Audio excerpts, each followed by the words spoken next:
Welcome back into GCU Stadium, everyone, and thank you for joining us on this beautiful Friday night.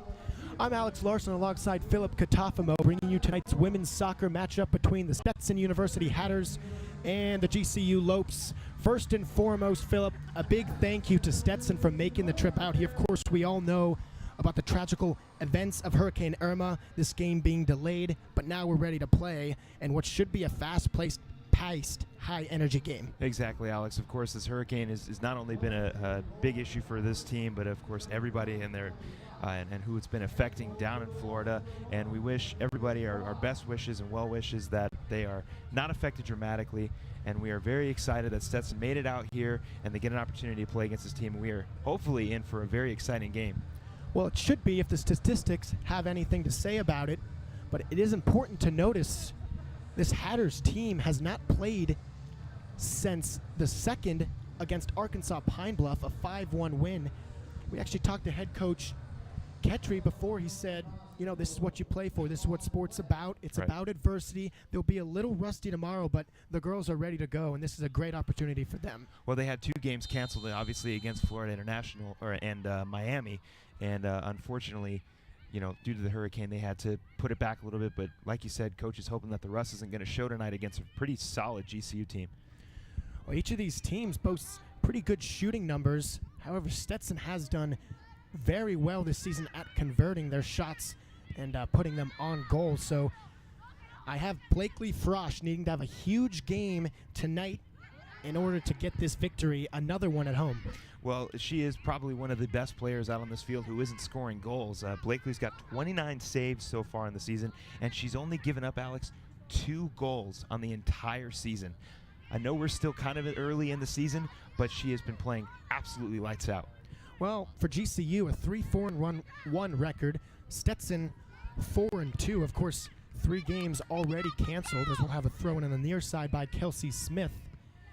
A little bit of sloppy soccer to start, but of course that's always to be expected in a soccer game, each team feeling each other out. For Stetson, they're 4-2 on their side, and it is going to be crucial to slow down the Hatters' offense because they are getting about 15 shots per game, and of those 15, 9 are on goal. And 12 of them go to Sarah Collins, who has been absolutely phenomenal for the Hatters as well. She's got 5 goals on this season and 12 shots on goal. Basically, she's been taking every shot this team's had. Absolutely. Collins, the leader of this team, and you look at the highest scorer for the Lopes, and that's only 2, you know, tied with Cox and Benedetti. But those 2 are going to need to produce here tonight. So we have Lopez, the freshman. And another important thing to say is that GCU has 6 starting freshmen compared to the Hatters 1. The Hatters definitely have the experience over the Lopes with a lot more upperclassmen and a lot less freshmen. But this team, you know, Lopes are very young, but they're still very, very talented. And it's just a program that's continuing to build in the right direction. Speaking about building, GCU building some momentum over the midline, and now it's Cook in the corner trying to make something happen. And a nice move. Top that shot a little bit, don't you say? No, exactly. And you know what, even on the Hatter side, they've got their own solid goalie, Emily Plotz. She's got 20 saves on the season, and actually you can add 21 now. I don't think that was as hard of a shot as we wanted to give her. Not as quite as challenged. You see this replay right into the hands. But a good early shot, at least, to show that they are ready and in an offensive mindset. It's stolen on the far side by the Hatters and kicked all the way down. There'll be a foot race between 2 players. And looks like the offside flag is up. So the Lopes are going to get a free kick. Well, we saw last night, Alex, the men's team was able to capitalize late in the game on the free kick, but you know, the women's team will get an opportunity now here. Yeah, well, talk about last night's game. Nice pass there down the side. That's intercepted by Madison Cox in a good play. But, geez, that was back and forth. 5-4 conclusion in overtime. Yeah, we discussed it earlier on in the last game that GCU came into halftime, came into the second half, I should say, with a 2-1 lead. Then they scored what looked like an insurance goal, 3-1, and then out of nowhere, 2 unanswered goals for Riverside, and the intensity didn't stop there. They scored 1 more, and then GCU tied it up, and then obviously in overtime, the men's team was able to knock them down. Well, in front of an attendance of 2,600, that was incredibly deflating. That bar-down goal from Riverside in about the 80th minute, but 2 minutes later, GCU was able to respond, and that's kind of a staple for both these teams, putting goals behind them and just focusing on the next goal and the next offensive play. Stetson settles it up with Greta Watkins.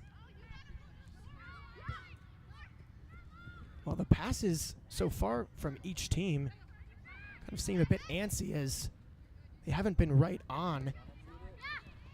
Near side, Mackenzie Cook plays with the ball and hounded by 2 defenders. Just out of bounds. I think that is off the foot. Thought it was on Harmon, but it looks like Harmon's going to get the throw.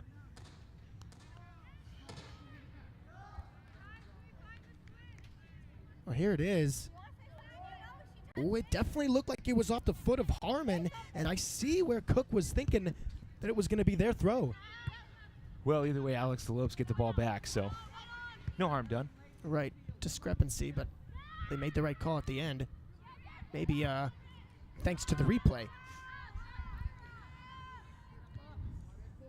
Frosch settles this one and now brings it up here. GCU on the far side, just trying to bring up the offense and get some players to the box where they can make something happen, but making slow go of it here as Frosch does a good job coming out in front of the box by 5 yards to play that ball. I'd much rather see Blakely Frosch pick that ball up instead of kick it away. You see right there, she's able to get the foot on it, but had she missed it, that would have been a wide open goal for the Hatters. Thankfully, she didn't. Well, see if GCU can make some offense out of defense. And that may be offsides, having to stay on. If not, there's something on here on the far side. This is Cook. Ooh. Cook pushed off the ball by a Hatters defender. Looks like it could have been a foul right there and in the box. Well, we had this issue last night where a lot of the calls weren't really going either way, and they weren't even very consistent. As you can see right there, Blakely was pushed a little bit, or sorry, Mackenzie, yes, thank you. Mackenzie, yes. Mackenzie Cook had a great opportunity there to score. How about the 2 defenders draped all over her and still was able to poke that left foot out for a shot. Couldn't quite get it over the hands, though, of Plotz. See an early strategy. GCU kind of trying to do the through balls and lead their players into the box. Hope that their speed can outdo that of Stetson. And like we talked about, this is a team that may have a little bit of rust coming off. Of course, almost 2 weeks since they played their last game, a 5-1 win. Here on the ball. And it's going to peter out, but a good job of putting that ball back to make something happen, but it'll go out of bounds for a throw-in, so the pressure right there, as of right now, off, but something coming on the throw-in as Kelsey Smith is going to look for someone to get it to. Right back to Smith. Lopez trying to make something happen, sends it into the box. Not sure if that was a shot or a cross, but either way, it challenged the keeper. Great look by Mackenzie Cook. Just a little bit, not enough power on it, so it was just more of like a fly ball for the goalie. Well, Stetson trying to make something happen, but good job of these D-lines working, and that's right, that is Cook.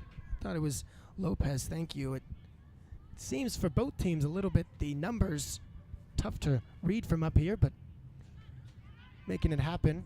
I definitely got to say, though, I like the black uniforms. They're real nice. They are sharp.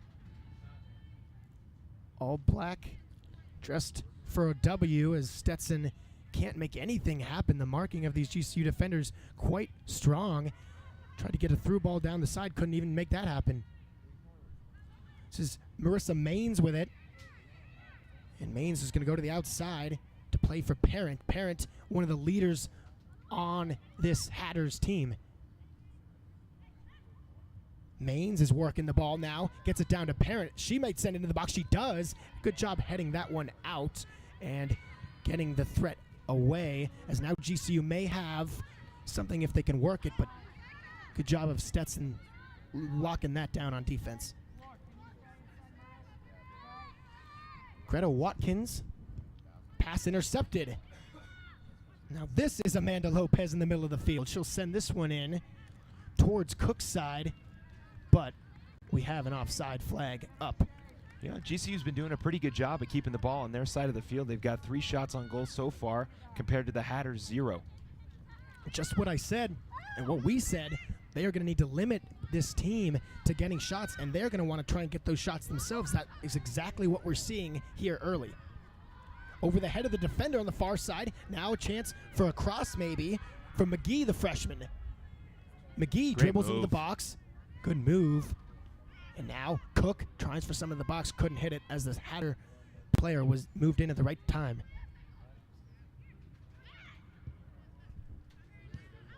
Zacchio is also one of these leaders for the Hatters, getting it done. 3 goals in exhibition. Unfortunately, exhibition doesn't count towards regular season stats, but she's got a couple of goals this season already. Thrown in the near side by Harmon. It's a far one, and was going to Collins, but intercepted by the Lopes. Lopez. Kelsey Smith on the ball, and a scrum for it, but the Hatters are going to come up with it. That was against Zacchio, and now we're going to get a free kick here from Harmon. Yeah, a lot of contact on that one. Might have been pulled down a little bit, but of course on the, yeah, there it is. Yeah, a little bit of a hip check there. That's going to call you a foul every time. Well, getting physical to start it off. That's what we saw in the men's game last night as well. There was definitely a lot of no calls in the men's game, and we're starting to see that a little bit here with the women's game. And you got to like the aggression. They're letting them play. They're letting them kind of, be free out there. But at the same time, if the call, if the call is obvious, you got to make it. Well, like we saw last night, maybe a couple of the no calls coming back to bite either one of the teams. Of course, they gave the foul in the box, and Riverside was able to tie it up on the penalty kick. Here on the far side, dribbles into the box, pulls back, and now trying to get around 2 defenders, gets top side, and a shot. Ooh. Goes wide. A good job getting top side right there. We'll get a second look at that shot, and you can see that just a little bit too far right for Malia Benedetti, and she has been pretty good. 2 goals so far this season, and just a little more to the left might have went in. Yeah, Benedetti and Cox have been just like the men's Jackson and Herman. Of course, Damian Herman getting a hat trick last night. But Mila Benedetti looking for another goal to add to her stats here tonight. As Hannah Edwards will dribble the ball up and send this one in. Gives chase, does a teammate, but that one's going to roll out for a deep throw in by the Hatters.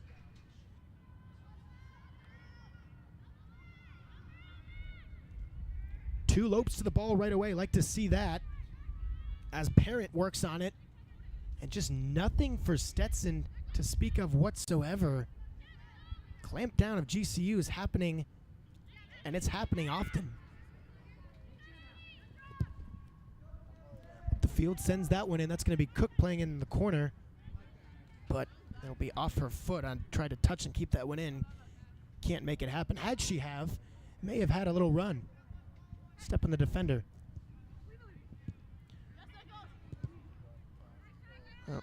Hannah Nichols chasing right after the Stetson player, looking for the ball, and that's what I love to see. They're not really allowing the ball to get to the Hatters, but they're taking it away so that they can have a play on an interception. Smith and splits there. That looked like it might have been a little painful. That was Amanda Lopez slipping, and let's see if we get a second look on that one. Just looks like she dives for the ball and gets a little bit too much extension on her leg and kind of falls down. And well, now the Hatters will get an opportunity. A much needed one. Free kick's going to be sent in. 10 yards off the midline in Stetson territory. And now Collins is going to try and make something happen, but just as she gets it, it's stolen. Now a through pass down the side. Good idea, but couldn't quite bring it to fruition. It'll be a throw-in for the Hatters again. Alex, I don't know if you can attribute it to the rust of the Hatters or just how great the defense is for the Lopes, but since that free kick, this is the first time you and I have had to actually look on the left side of the field, because GCU's just been keeping it on their side for pretty much the whole game so far. The possession has been dominated by GCU, and you got to figure after not playing in 2 weeks, just getting practice during the regular season when everyone else is playing, it's going to come back to haunt you in the first couple minutes of your first game back. Now near side working it, Kelsey Smith. As that ball is intercepted, intended for Cox. Intercepted again in the middle of the field. On the ball is Nichols, but she will trip, and now Stetson has it up midfield. A through ball trying to work the speed. A good play as on the far side is Parent. She almost had the speed to beat her defender, but not quite.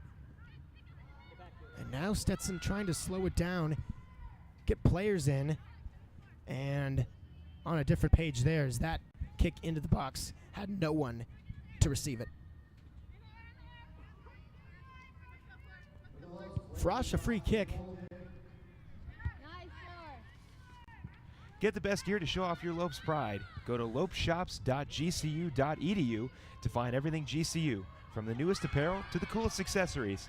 Use the promo code GCUTV to get 20% off for being a GCU TV viewer. Let's paint the Valley purple and Lopes up. Take a look at this replay real quick. That was close.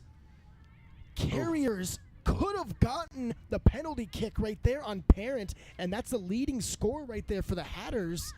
But tell you what, we did see several calls in the box last night. Fortunate not to get that one there. Just maybe a little too handsy there for Mary Joy Carriers, but thankfully she doesn't get the call, and GCU's got an opportunity.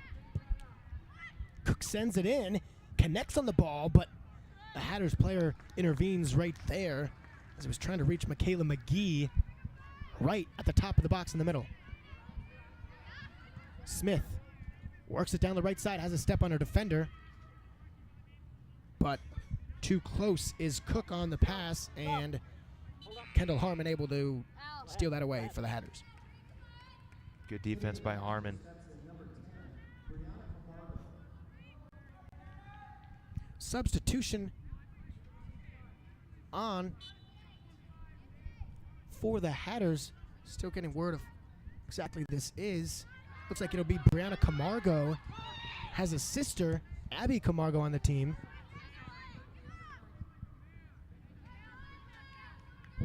And yes, it is. So Zacchio comes off, Camargo comes on. And an early, you got to wonder if it's strategical or if it is cosmetic. Plays it back to Frost. They've done a good job of that tonight. They trust her with the ball on her foot. On the far side, Edwards. And now played in. Has something here, but Stetson right on it and kind of trapping her towards the sideline, but a quick throw in for the Lopes. And now on it with Lopez. Lopez loses that ball to Morton, and Stetson trying to regroup.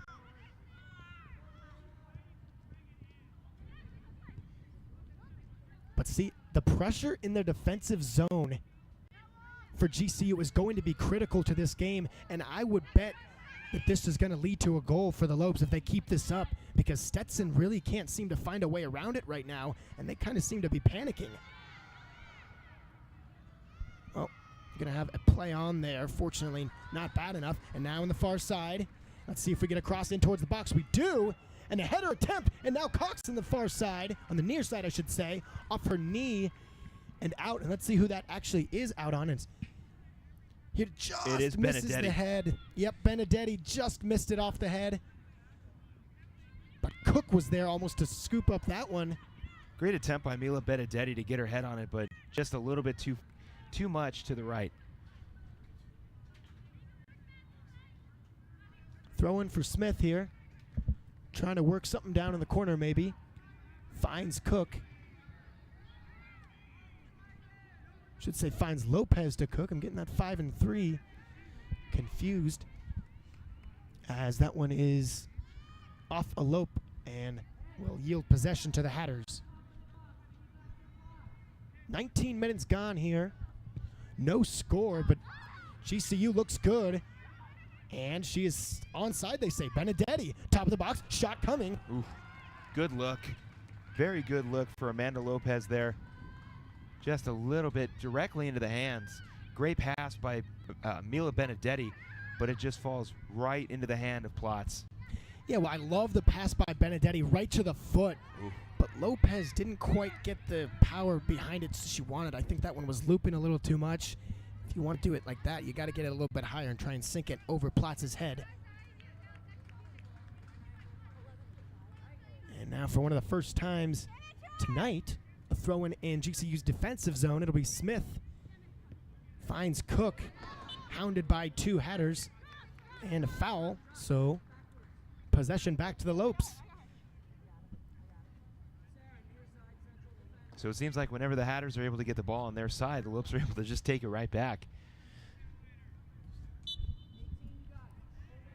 Well, and talking with Manoj Khetri before the game as well about his team, they're leaving tomorrow morning at 7:55 to Savannah, Georgia, and then driving, to Jacksonville, Florida, taking a bus from Jacksonville to Savannah, where they will have to play Charleston Southern on the 17th. He said it's just part of life, the trials it brings up. You know, you don't expect everything, getting your games canceled and having to cram everything in, but that's what they've had to do, and that'll be a real test to see how good of a team they are. Yeah, definitely. And tonight will be a nice little reset for the Hatters. They've had a lot of traveling. Of course, the traveling is going to continue. They do live on the East Coast, but this is going to be a nice little warm-up game for them, regardless if they lose or not. This team has gone through a lot of really big issues over the past couple weeks, but hopefully now that they can get back to playing soccer and get their minds off of what's going on back home. Free kick opportunity by Benedetti, and they're going to set it up for Cook. Good one, nice arc on it, and the head of the Hatter got to it, but that one headed goldward, and it's saved by Plotz. We're going to see who got the head on that one here. So it looks like it might have bounced off the Hatters defender, and then it looks like Cox might have got a second opportunity on it, but just maybe not enough. A very well-placed ball by the Lopes. Absolutely, and had Cox gotten her head on that first one sent in, it would have been better, but the second one off the rebound too high. And now Hatters, that opportunity quelled right away and squelched as the ball is given back to Blakely Frosch, who will clear it out. And they've done a good job of that. Haven't even been able to get in the box of the Hatters tonight. Sends this one down. On the near side is Benedetti. Benedetti, does she have a step on her defender? Harmon. Shot. Ooh. I love that, but just a bit wide again. Looks like Michaela McGee was trying to come around on the left side and looking for Benedetti, but Benedetti was maybe just thinking either McGee was going to be there crossing in, or maybe she was going to be able to get the corner of the goal. Yeah, that's a good point. Didn't quite see McGee the first time, but maybe she was trying to cross that towards her and get the redirection. Either way, it was close, and it's got to leave Plotz thinking. I mean, she's got to be a little bit pressured knowing that her team's not really getting much going, and GCU's dominating this game offensively. Now the Hatters trying to make something happen. Middle of the field on the ball. This is the substitute, Camargo. And now Cox with it. Taken away by Harmon. GCU Arena is hosting Movement Day Arizona on September 16th. Movement Day is a gathering of ministry, marketplace, and nonprofit leaders who are passionate about the Phoenix area and the gospel of Jesus. Tickets are available at gcuarena.com. Lopes now up with DeVera. And Nessa DeVera has come on for Amanda Lopez. That one kind of slipped under the radar, but DeVera has been known to change the game when she comes on, and she brings a lot of energy to the field, a lot of hustle. And of course, last time we saw Nessa DeVera here was against the San Bernardino. It was against UC San Bernardino, and she was able to get a late score, and they ended up tying that game. Well, that game against Santa Barbara, I'm sorry. A draw, Santa yeah, Barbara. 1-1. It was a good game. Great attendance for that one, wouldn't you say? Oh, fantastic attendance. Everybody was out and ready for that one. And, you know, I know it is a Friday night, Alex, and there is homework and whatnot to do, but I got to say I'm a little disappointed that there's not more people out here tonight supporting the women's team. Well, that is something you and I talked about, Philip, before the game, is hopefully, you know, we're going to spread out what sports you cheer for and get the Havocs out to every game. And really kind of disappointing show out on the platform tonight compared to last night for the men's. And the Havocs are one of the biggest and strongest aspects of this school. They are always out for the basketball games. They are always out for the men's soccer games. But it just sometimes I don't know. I don't want to say that other sports are put on top of the other ones, but there's got to be some consistency, because that's another fan. That's just another player out there. We discussed that last night. It's just like the Seahawks and their 12th man. Without the Havocs, you can feel the energy in the entire stadium is just down. I'll tell you what, you don't have the Havocs last night and you go down 4-3 late after leading 3-1 almost the entire match. GCU does not come out with a 5-4 victory. Exactly. So I like to put out a challenge to the Havocs if they're listening. Come out to the next women's soccer game. Everybody come out to the next women's soccer game. And the rest of the sports for the entire season. Let's fill out the stadium. We've got it for a reason. Well, you know, you can say if... I mean, I understand that you can't come to every single game. I get it. You know, people do have homework, people have projects. But it's a very, very big aspect of the sports here. And like I said, it's a bit disappointing that that side isn't full of fans. We're not hearing the drums. We didn't have the opening game aesthetic. And like I said, you can feel it. It just feels very quiet here.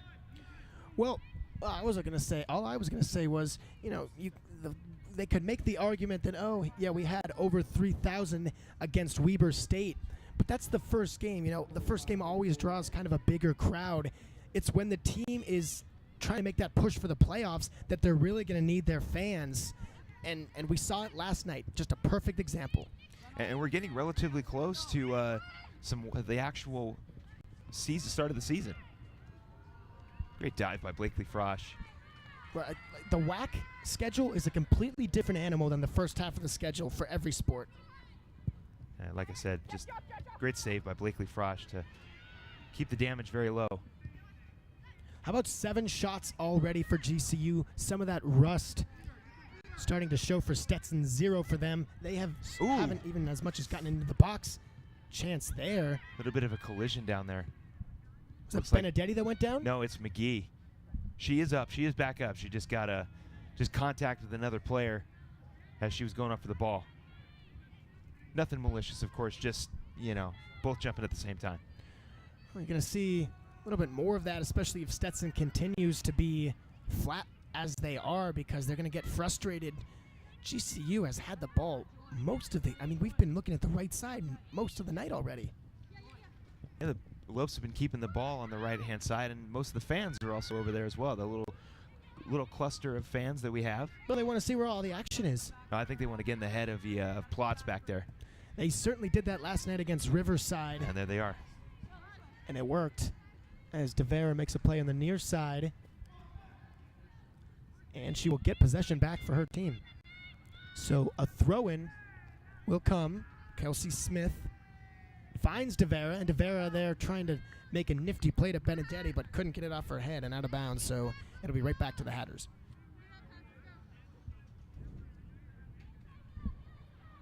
Harmon will throw this one in and finds Camargo.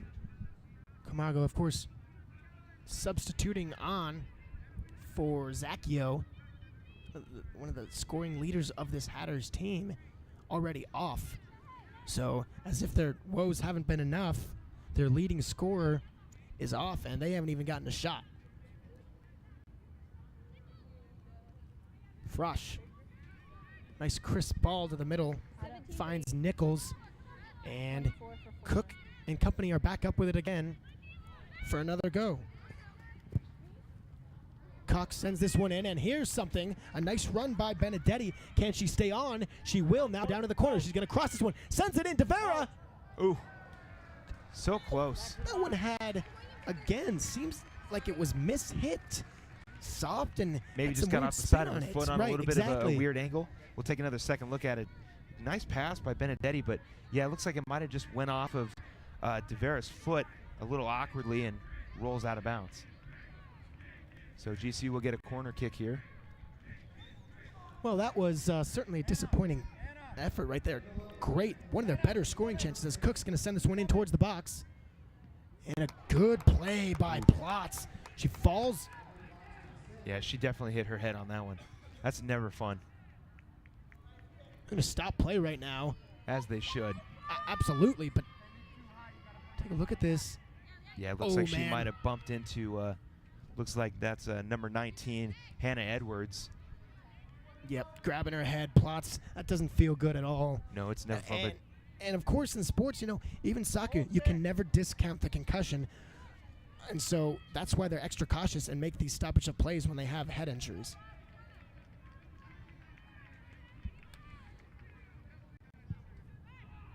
Plotz sends this one in towards the midline. Good job of getting that one deep for her team to make a play, but a foul is called and possession will go back to GCU.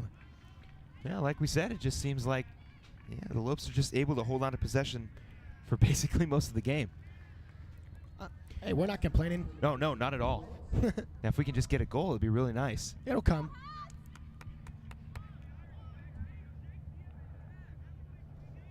Free kick coming, and you got a cluster formation from GCU at the top of the box, so we'll see where everyone goes after that. Cutting in, and a good ball, but couldn't connect with a teammate's head. Trying to make something in the middle is Nichols. But off the ball, and now here come the Hatters. Defensively, a great play by GCU, and they're back on it. This is McGee. McGee dangles around too and gets the ball to Wong. One of the first times we called her name all night. And now it'll be Kelsey Smith, and they'll get it behind mid and calm it down. Your best round of golf awaits at the Grand Canyon University Golf Course. Experience beautiful greens, state-of-the-art amenities, and the redesigned restaurant and clubhouse. Book your tee times today at gcugolf.com. Especially now that the weather's starting to cool down. Oh, yeah. That'll be even more enjoyable, as if it wasn't already. It's a pass just missed in the middle of the box. I believe that was going for Benedetti. So you see here they're trying to key on early, of course. Trying to get to Cook and Benedetti. 3 Lopes on the ball and stolen away by Cook. Cook in the middle of the field. She will slow it down as Harmon collapses and gets it down the side to Benedetti. Benedetti fake sending it in towards the box and is played by the Hatters. And now Benedetti's getting a shot, but again, sort of a weak effort. Yeah, just not a lot of power coming behind these hits. And we'll take a second look at it again. It just kind of rolls off the foot a little weird and rolls way too much right. And Plotz is there to scoop it up very easily. Well, that's really all you need to see. I mean, look at the reaction of Plotz. She strolled in front of that ball right there. And that's obviously not to say anything about Benedetti. Just got to get your foot right and hit the ball right. No, but that means that all it's going to take is just one strong hit, and we'll actually get to see Plotz in full action if the Lopes can get their foot on the ball. I was going to say maybe not tested as much as she thought, as Kelsey Smith, top of the box corner, sends it in, looking for the head to McGee, but no dice. And it'll be a goal kick for the Hatters. So again, it just seems like GCU gets as close to the goal as possible, and they either don't get enough on it or they just send it too far right or left. But, I mean, they're doing a great job of keeping possession. Like we mentioned earlier, Alex, the Lopes have been on their side of the field for a majority of the game, whereas the Hatters, even if they get it past midfield, they've only had to kick it away, and Frosch has been there to scoop it up. One of the keys of the game was Frosch being on top and the converting of the shots and shots on goal. Haven't quite seen that yet, but we have seen the shots almost to double digits with 9. Yeah, compared to the Hatters, who have 0. And like I said, I don't know if we can attribute it to the rust of the Hatters or the great defense of the Lopes, but I mean, there's still a whole lot of soccer to be played, so we'll see what happens. Right, and of course the first half, they might make some changes after that, but kind of should have contributed to both, right? The rust and it's definitely got to be a little the bit of both. clamp down defense of GCU. just not letting any runs happen for Stetson, as there's a turnover in the middle of the field. She'll try to get it down to the far corner and does so. And now Harmon working on the ball. It's stolen right back up. And here comes Edwards. Edwards down the far side will slow up for numbers and look for a crushing DeVera, but DeVera wasn't there, and had she have been, I think it would have been offside. So it looks more like the Lopes had just dodged a small little bullet there. No offsides call. I'm sorry, that's Emma Kane on. That's not DeVera. That's Emma Kane. Kane came on for Benedetti, and a substitution for the Hatters side. Adriana Suarez has come on for Marissa Maines. GCU here. This is the substitute Kane. Kane sends this one in, finds something. Mackenzie Cook, Cook over in the corner. If there's anyone who's going to put the moves on you, it's Mackenzie Cook.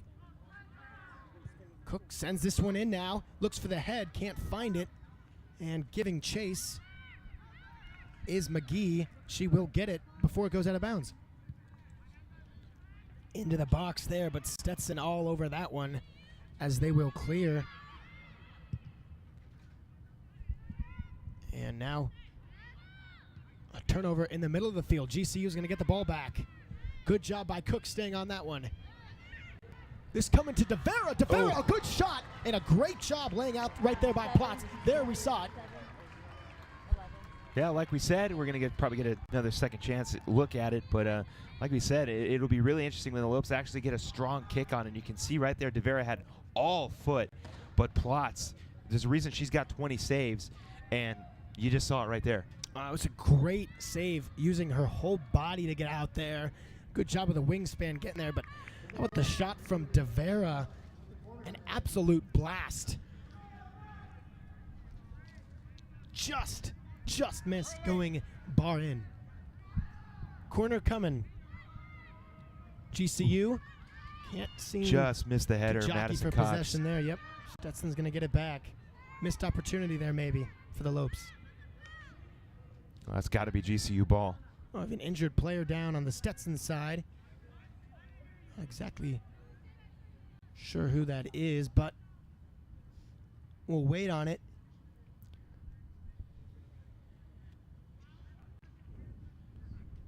Trying to get a clear visual on the number of who's down. And we'll get a second look at the corner kick. Is Madison Cox just barely misses that header.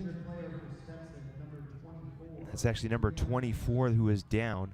That's Raina Metzger. And a stoppage in play. These teams will go to their respective sides.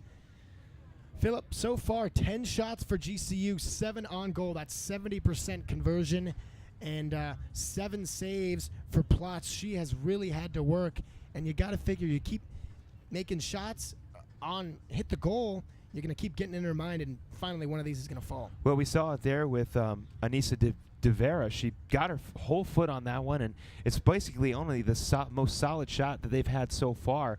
Other than that, it's been sort of dribblers to Plotz, and she's been able to scoop them up. But you can see there, I'm still waiting, Alex, to see Plotz get another. You get the Lopes one more solid kick to see if Plotz is really going to have a tough night. But also on the defensive side, the Lopes have been doing a great job. The Lopes are doing a great job, and really, as is evident from the 0 shots on goal, 0 shots from Stetson, and only 1 offsides, which means they haven't really been getting the runs that they've wanted. They've been trying for it with all those through balls, but it's been all GCU coming towards the ball after that.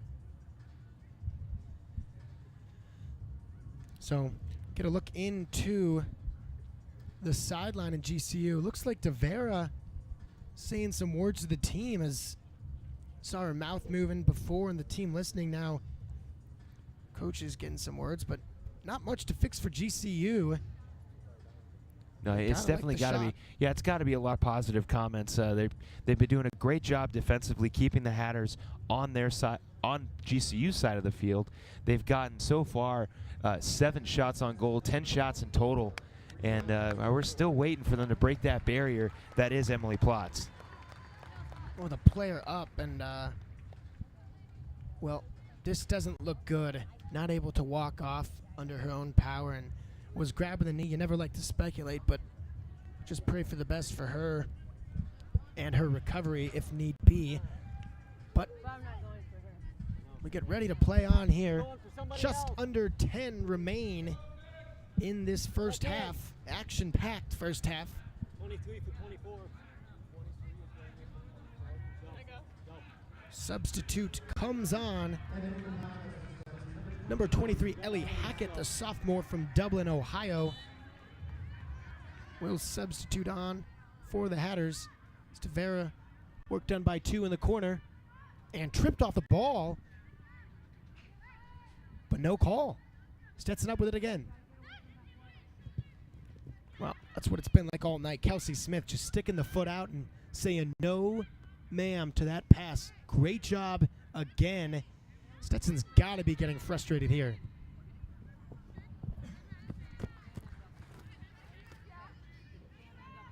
Well, even if that pass had connected, Cox was right there, so the defense seems to have no lapses so far as Nichols plays it in the middle of the field back to Cox. And GCU is going to look to get something going late here in the first half. Smith gets a step on a defender.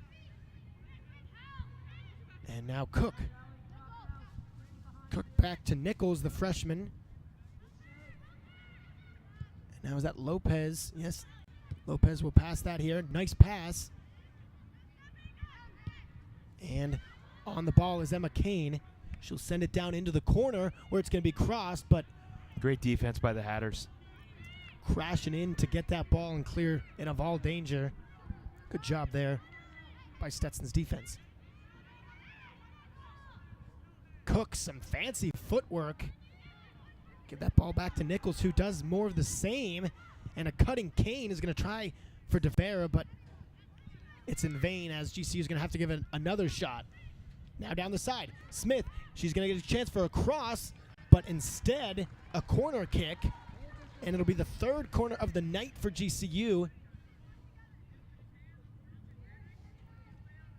And here it is. Good job stepping in right there.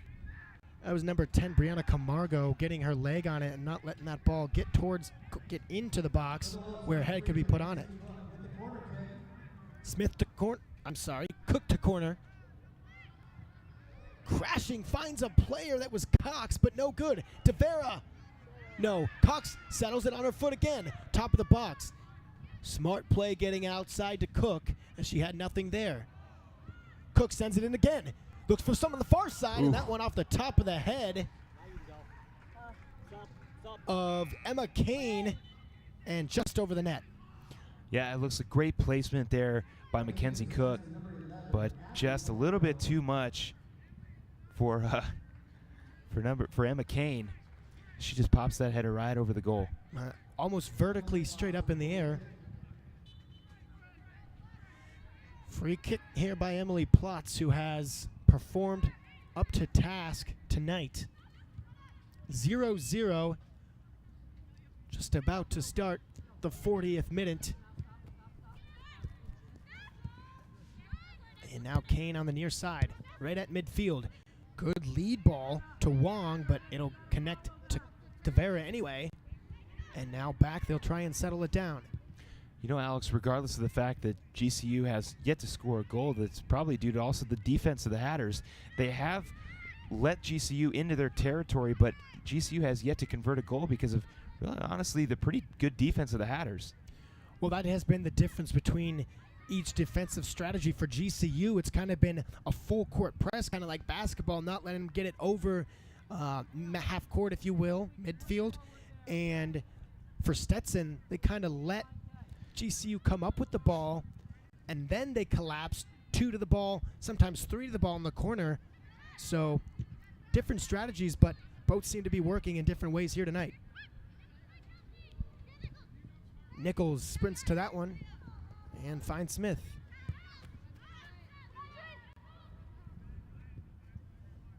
Smith back to Cox, and Cox will get it to Frosch. And a turnover in the middle of the field. Now Stetson Can they make something of this? With the ball, it's Greta Watkins. Watkins sends this one over to the middle of the field for an Ellie Hackett. And GCU back up with it. Emma Kane, near side, over midfield.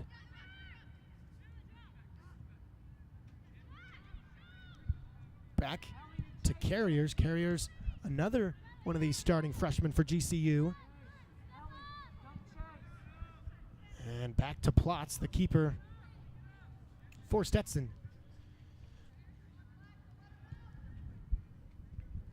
41 minutes have expired so far. This first half has been action-packed and certainly given the fans their money's worth if they had to pay for tickets, just showing their school IDs. But cool down with an iced coffee, tea, and smoothies from GCBC. That's the Grand Canyon Beverage Company, open in the Student Union and Roadrunner Apartments. And again, the weather's cooling down, so a coffee is going to be a little bit nicer. It doesn't always have to be a smoothie in the 155-degree blistering heat.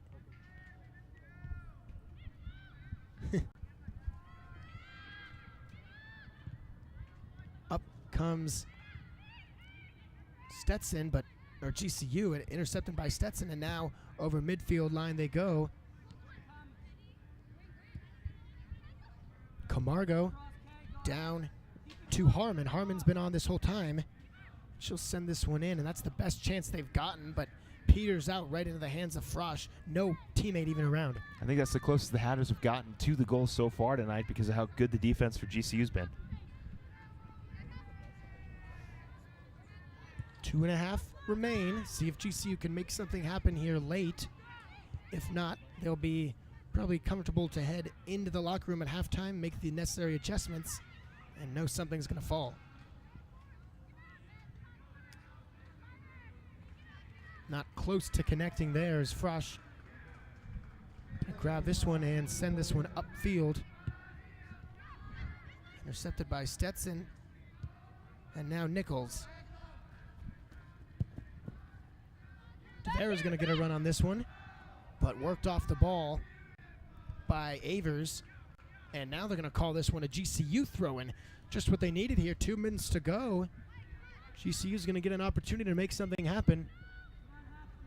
And, of course, we saw some late-minute magic last night from the men's team, so maybe the women's can also get a little bit of that for tonight. DeVera. Cox is looking to blast that one high. And now sent all the way back behind the midfield line, so GCU is going to have to regroup. Sends this one in, and it looks like that might be the only opportunity they're going to get before the half as Stetson slows this one down and really just looks to wean this clock out of the final first half.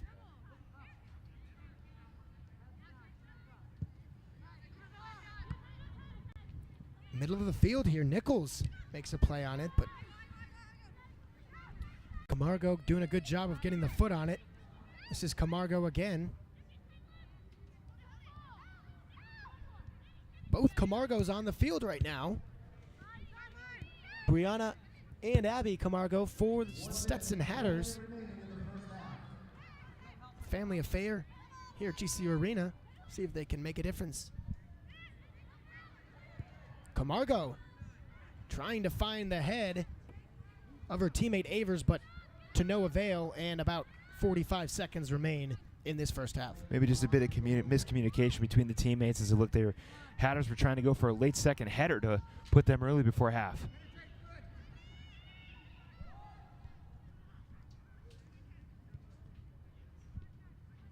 Well, kind of just trying to kill out this time are both teams, sending this one up and down the field, but either way, it looks like that is going to happen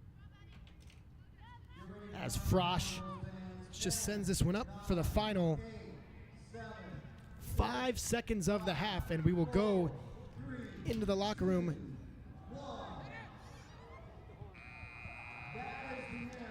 I think time, it was close, but I think time had already expired by the time she had gotten in to make a play on that ball.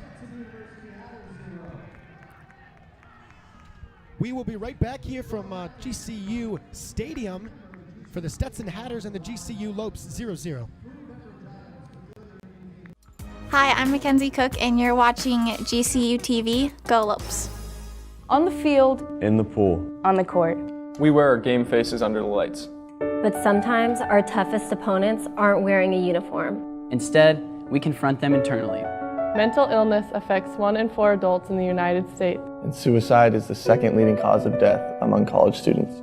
If you or someone you know is fighting a silent battle, please speak up and ask for help. You are not alone.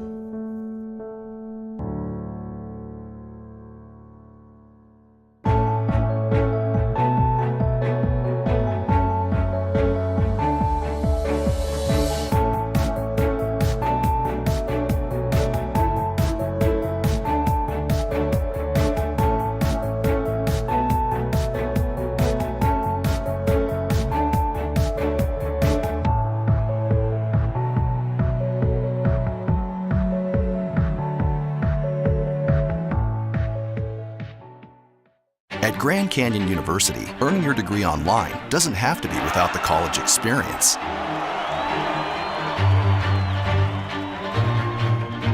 To find your purpose, it takes support from those around you.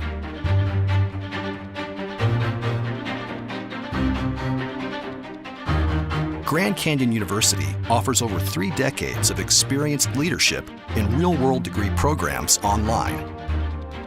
GCU's online class size averages fewer than 17 students with full-time faculty and student advisors who will help you share in a growing, vibrant Phoenix campus. Choose from over 100 relevant programs with a Christian worldview that integrates your faith with your education. GCU helps you achieve a successful future. Welcome to the family. Find your purpose at Grand Canyon University online. The GCU Stadium, we're tied at zeros at halftime between Stetson and GCU, but on paper, this is all GCU's game, even though they haven't been able to break the score yet. Well, GCU's been doing a great job so far of keeping the possession and keeping the ball on their side of the field. And, well, Alex, hopefully that'll translate to the second half. We caught up with our very own Adriana Esparza to talk about the volleyball tournament that just recently happened and the men's soccer win against Evansville. Let's toss it out to her for the Lopes halftime report.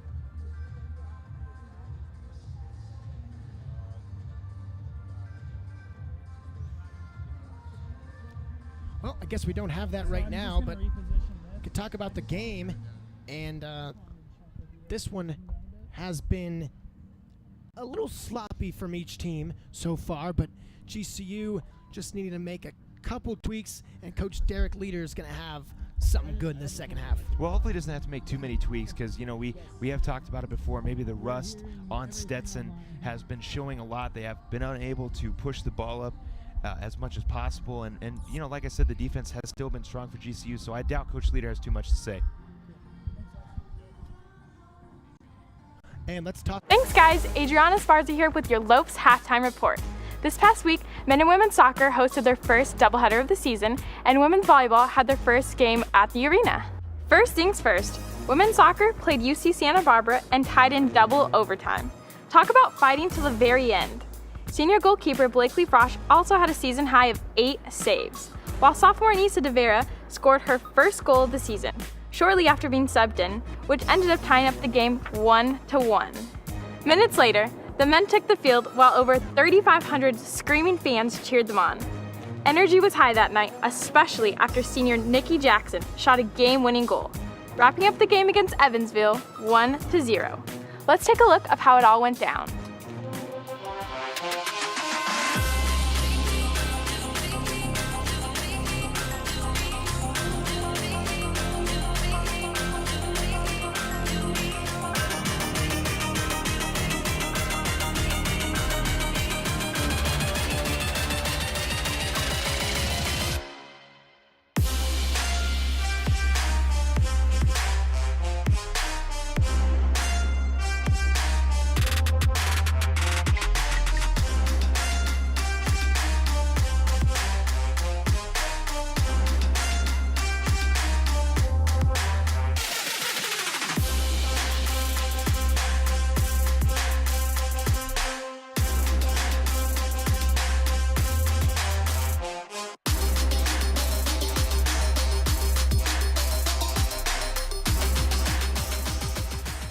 Speaking of high energy, the women's volleyball team hosted the GCU tournament in the arena for the first time ever.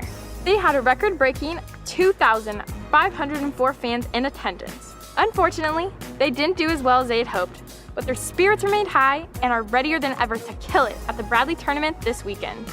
Make sure to catch the next soccer doubleheader as women take on Hawaii and the men play the CSUN Matadors on September 17th. You can watch it live on GCU TV or at the stadium. I'm Adriana Esparza with your Lopes Halftime Report. Back to you guys. Thanks, Adriana. And of course, we know GCU soccer, men's soccer that is, just coming off that huge win last night like we discussed. And the women's volleyball team getting ready to shore things up in one more tournament in Bradley, Illinois, before starting WAC play in a completely different animal on the schedule. It should be an incredibly exciting season for both sides of the ball, out on the hardwood and down here on the field. Let's take a look at some of the GCU Hotel halftime highlights. Free kick there by Cook, and we remember this one from earlier, straight up as Cox is going to get that second attempt, but just too high and lobbing. And then next is the defense, GCU. This is MJ Carriers. Thought she was going to get a foul right there. And something we've seen all night is Benedetti coming in on that right corner. That, like we said, we didn't know if it was going to be a shot or a cross. This one was most definitely a pass to a shot, but just kind of off the side of the foot from De Vera. And we saw that a couple times. This, the best shot and the most threatening. Absolute blast, making Plots work. Second look at it there, and you know, like you said, Alex, we've been discussing how strong and how inconsistent the shots have been, but it looks like the Lopes are trying to find some sort of goal. That was literally the final play before halftime, but hopefully, if anything, Coach Leaders is going to stress it's keeping the defense very strong and also maybe just getting a little bit more solid foot on their hits. Women's basketball gets underway November 7th as the new head coach Nicole Powell takes the helm with her first season of the Lopes. Let's take a look.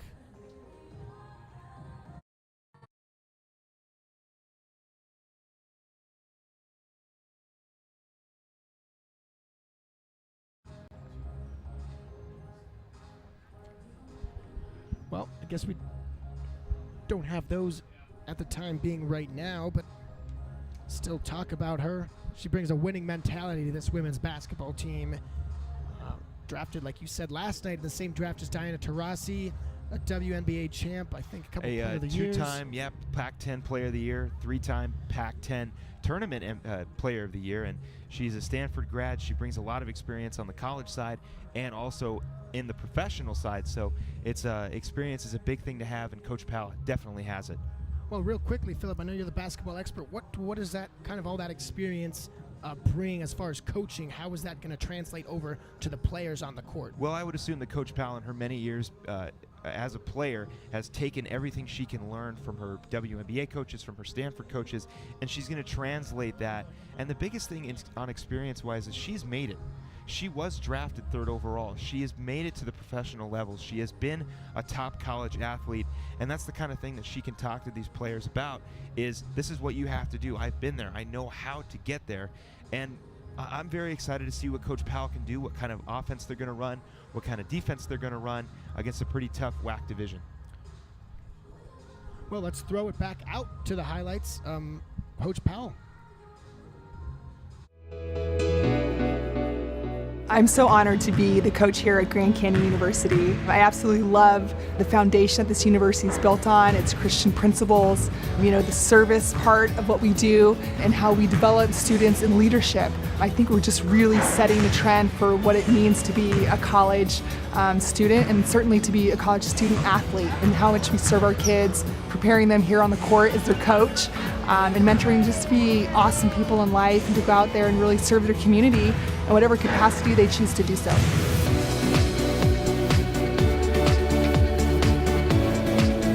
It's really a great time to be a student athlete here at Grand Canyon, especially for women's basketball.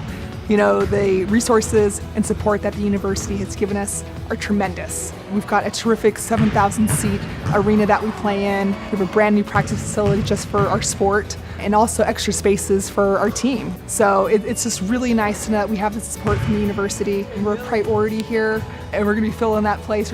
GCU is the university that never sleeps, moving at the speed of light. And now GCU is leading in the area of computer science. I'm so honored to be the coach here at Grand Canyon University. I absolutely love the foundation that this university is built on, its Christian principles, the service part of what we do, and how we develop students in leadership. I think we're just really setting the trend for what it means to be a college student, and certainly to be a college student athlete, and how much we serve our kids, preparing them here on the court as their coach, and mentoring just to be awesome people in life and to go out there and really serve their community in whatever capacity they choose to do so. Women's basketball team, of course, a lot to look forward to in that season. Again, that gets underway November 7th. But we will be right back here from GCU Stadium for the conclusion of this game and the start of the second half, right when we get back.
I am Laura Lozoya, and I am majoring in biology with an emphasis in pre-med at Grand Canyon University. The dorm life at GCU definitely helped me build relationships, and I've made great friends on this campus. The quality education here is great. You're testing your limits, but you're going beyond them. It all comes together. The sciences, the ethics, and just everything. It's a beautiful thing. Grand Canyon University, the quality of a private Christian education, the affordability of a state university. Visit gcu.edu. In today's competitive market, the demand for specialized knowledge is ever growing. Take the next step in your career by earning your doctoral degree from the College of Doctoral Studies at Grand Canyon University. We offer advanced doctorate degrees, from a Doctor of Business Administration to a Doctor of Education and online PhD programs. Learners apply their research, critical thinking, and analytical skills to solve real-world problems in areas such as business, leadership, and psychology. Our dissertation process is embedded into conventional coursework to help you move quickly toward graduation, with a supportive learning community to keep you engaged. Work closely with faculty to pursue your unique goals and enjoy a variety of convenient learning formats. Attend class on campus in the evening or pursue doctorate degrees online and benefit from a curriculum designed for working professionals by experts in their fields. Join our community of scholars as we strive to live differently in the world and make a significant impact in organizations, communities, and society, or churches, educational institutions, and corporations. Find out more at gcu.edu/doctoral.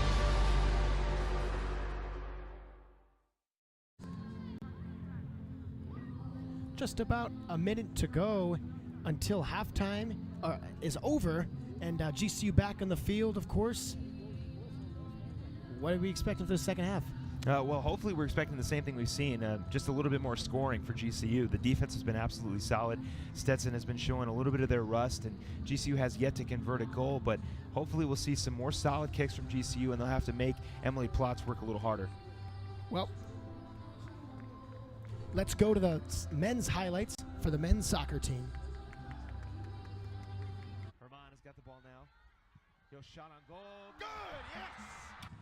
Damian Herman. And Morales He'll kick it up to Drac. Drac gets it tied up. Goes the kick, the shot. It's good.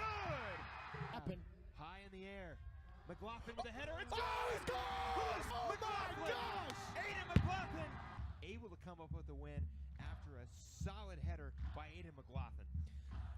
And back and ready to go on the field. Checking back into our pregame keys. Just like I said, Frosch continue to amaze. Well, she hasn't really been tested tonight.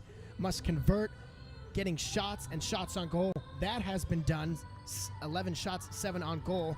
And then Cox and Benedetti playing well, just like Nikki Jackson and Damian Herman for the men's team. Well, of course, you did mention the men's game. We did have that incredible, almost high, very, very high-scoring game last night, and you got to see the highlights a couple seconds ago. But we're hoping that the excitement can sort of ramp up for this one. And like you said, Alex, GCU's got to convert more of these goals. They're not getting solid kicks on the ball. A lot of the balls are going either faring right or they're faring left, or they're just not really having a whole lot of communication. But either way, the defense is still very strong. They're playing against a team that has been traveling way too much, and they're taking advantage of it. And like you said, maybe we'll get to see a little bit more of Blakely Frosch, as she's been just kind of having more of a relaxed night. Stetson back on as well, as you'll see Plotz going back on there and trying to get the starters for the second half. Let's see, on the near side, I believe. Oh no, that Zacchio is back on. That's what I thought. Didn't know if that was 25 or 26, but Allison Zacchio back on for Stetson. So, of course, one of their leaders. Good to see her back on the field. We are underway in this second half with a Stetson possession. And hopefully the Lopes bring the same intensity they did in the first half, as that was unmatched. But a chance here down the side for Stetson. That's the first cross attempt they have had. And now at the top of the box, trying to make something happen but couldn't do it. And trailing down into the corner. This is Morton. Matt Morton gets that to Maines, who sends that one into the box, but headed out by a Lope. And a fight to the ball. That was with Watkins and Emma Kane. So that ball dribbles out, and it'll be a GCU throw-in here on the near side. MJ Carriers. See what she can find there in a slide tackle attempt. Not done as Michaela McGee keeping the aggression up for GCU early. And that's what they want to do, continue the intensity against a team that's really been on the back foot for a little while. Well, now with number 6.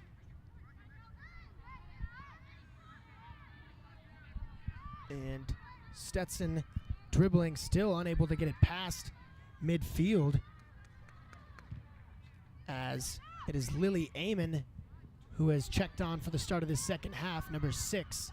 Lily Amon, sophomore from Sharpsburg, Georgia. In the middle of the field, Wong played it. And sent in by number 19, Hannah Edwards, where Stetson will regain possession. Florencia Baldacini, that's the first time we've called her name all night. Dribbling in is Amon and sent into the air, where GCU was going to gain back possession. On the near side, McGee trying to weave some magic, and now this will go down into the corner. This will be Benedetti. Benedetti cuts, gets topside, trying for that hammer down shot. Instead, might cross it. Another cross back, but right into a Stetson defender's head. Oh, there's a push. Maybe a foul called here. And it's not going to be a card, but it is going to be a foul. Here it is. Yeah, just a little bit too much contact by Michaela McGee, as she's just trying to go for the ball, but maybe just a little too aggressively. McGee and Williams, the two number 8s. As believe we will have a injured Allison Zacchio. It looks like holding her nose. Don't want a close-up of that necessarily, but may have some, do have some blood. Definitely has a nosebleed right now is Zacchio. They're going to need to sub her out. Right about at midfield on the near side. Has a trainer. There's right there, not sure quite how bad it is. Oh, not gushing at all. Fortunate. No, could be bad. You go up for headers sometimes. You knock heads with an opponent, get a broken nose. Yeah, it's getting hit in the nose at any point is never fun. Brianna Camargo back on, the senior from Ocala, Florida.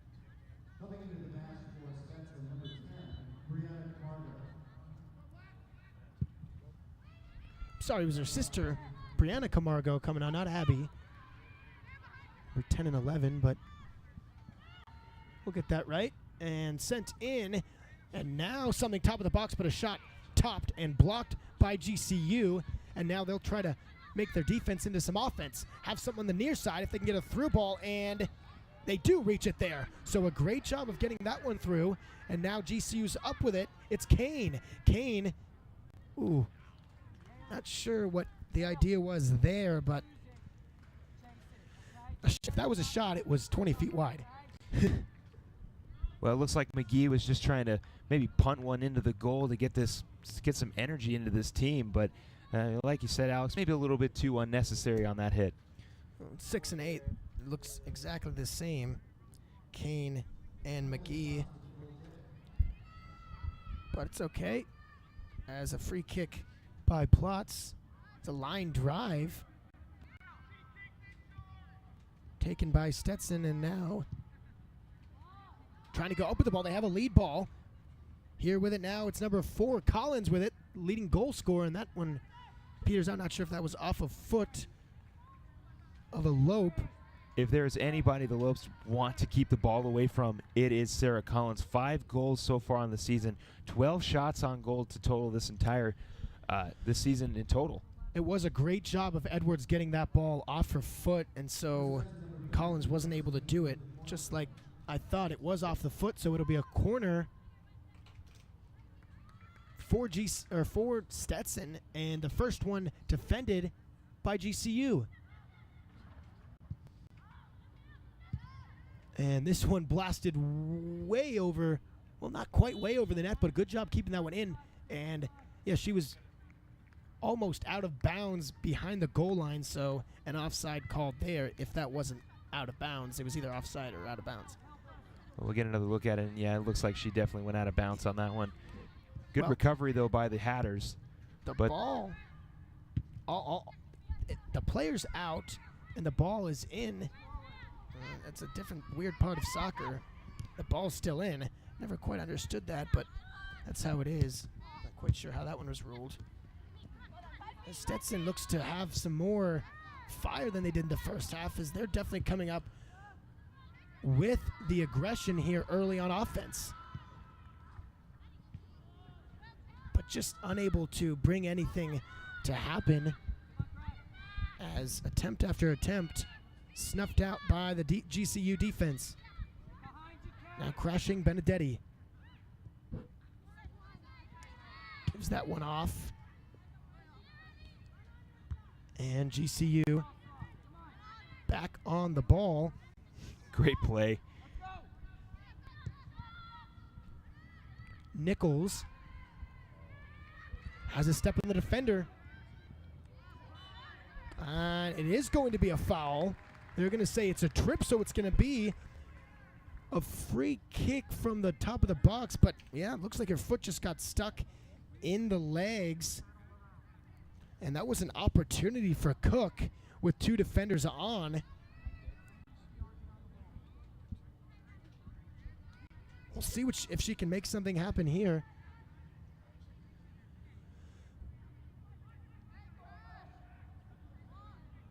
Kind of faked out Stetson last time with who was going to take the free kick. We'll see who's going to do it here. Benedetti's up there. Cook is up there.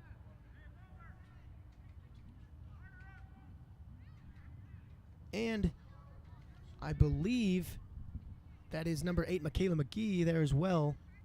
Yep, it is. So one of those 3 will take this free kick from just outside the box.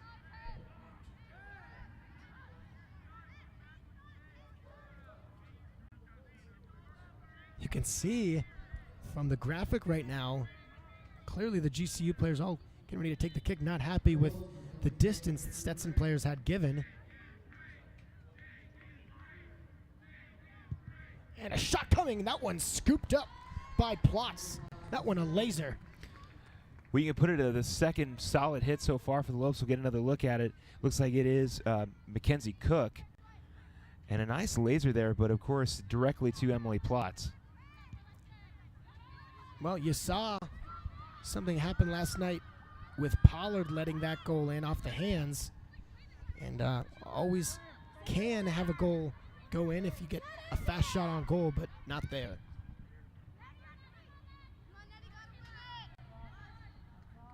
Stetson's going to let that one go out, and not happy at all is Michaela McGee. And Watkins is going to get this throw in. And now a step, but a good job of the GCU defender Cox coming in at the 11th hour and shutting that one down.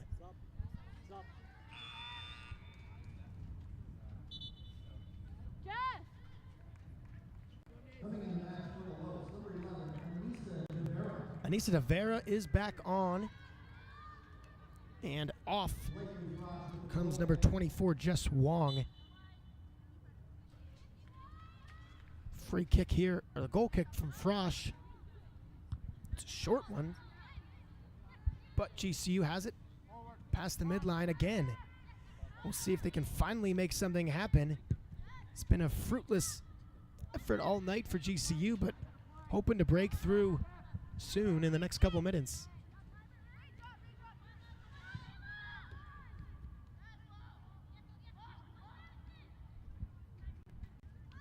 Well, 13 shots for GCU, finally one for Stetson, and 8 saves. The last one, arguably one of the best for Plotz. Carrier's still on. She'll dribble to the middle of the field, send this one in, but tips off a teammate's foot and out of bounds. That was, I believe, Lopez in the middle of the field. It was.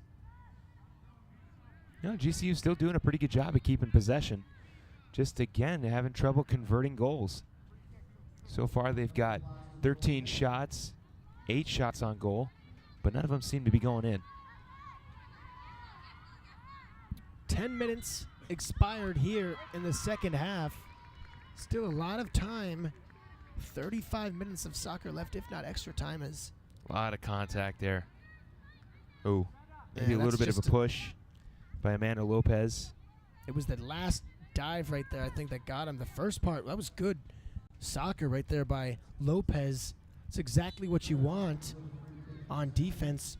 Not getting too handsy as this one goes deep into the box. That was a great free kick, and Frosch is going to scoop that one up off the head of the Hatter. I'm not sure if it would have been offsides if it would have gone off the head anyway. It could have been. Let's see. It's going to be number 4, Collins, and thank goodness that one didn't even get in. A good job on GCU to wipe that one away.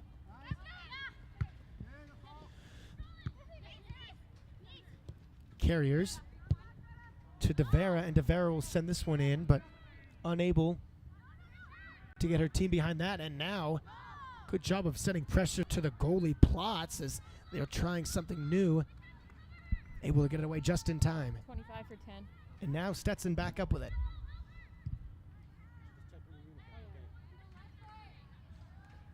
Kicked out of bounds. It'll be a throw-in about midfield for GCU.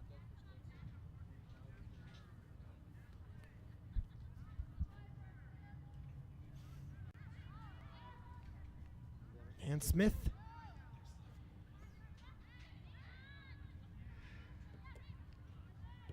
looking for something, but hounded by Stetson.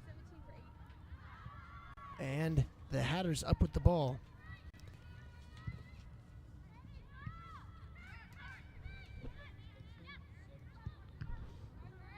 In is GCU. Hannah Nichols, though, rubbed off the ball, and now back to Carriers. Carriers. A A nice stride there, and she'll dump it out wide for a cross possibly. It's low and kicked out for a throw-in. So maybe wanting a little bit more air under that ball when you send it into the box. Good shot there, topping that one. That one, a worm burner all the way to Plotz. Again, GCU just unable to convert. They've got some great looks, but they've either rolled off the side of the foot or they've just been not enough power behind them. Two subs at the midfield line waiting for Stetson. Suarez and Zacchio. Good that she's able to come back on, and the substitutes are in effect.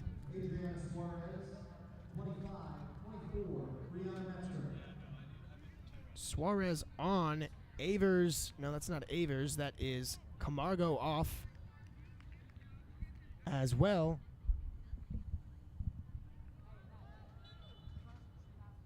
As the Hatters, number 6, Lily Amon.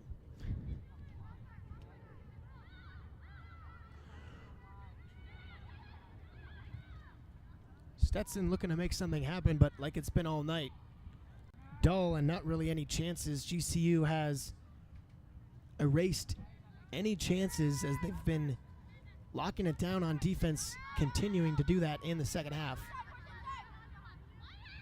Ooh. Oh, that's going to be a foul, maybe a card. No call. Again, we talked last night about the inconsistencies of the calls, and it looks like it's carried a little bit into tonight, a very obvious trip, and we'll get a second look at it. That is, how can you say that's all ball? I'm not sure.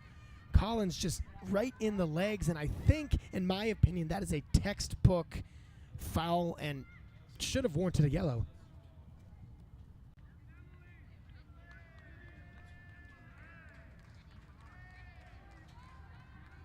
Well, definitely thought that one was going to get called. But the Hatters are going to get a goal kick and another chance to group it. 2 shots for them now, one of those on goal. It's just been a swarm of black jerseys pretty much the whole night on that yellow ball.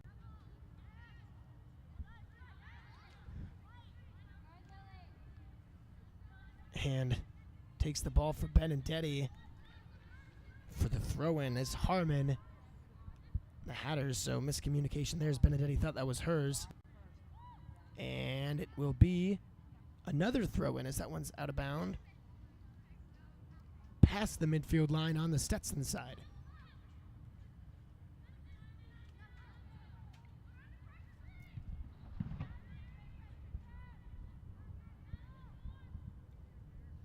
Never miss a game. Subscribe to our YouTube channel and get notifications for all your Lopes action. Subscribe at youtube.com/GCU. This game, about a half hour left in regulation.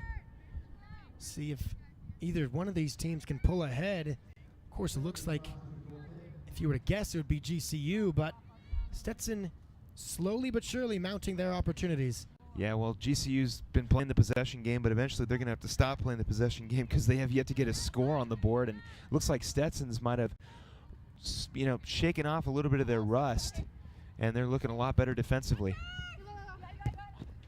Why did you say that? A steal for Stetson, but then they'll give it right back, but now they have it again. Collins sends this one in, and Frosch is going to come out and ensure that there's no opportunity on that. Great look on that goal, but just rolls right into Blakely Frosch's hands, and she has been really not having to work too hard tonight. Watkins on the ball.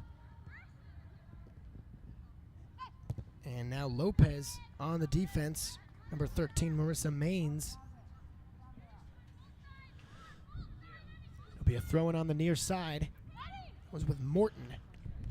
And now DeVera at the midfield line. Through ball to McGee, and McGee back down to DeVera. DeVera cuts in, and not the best move as she didn't think anything was outside, but a defender met her inside. for the double team.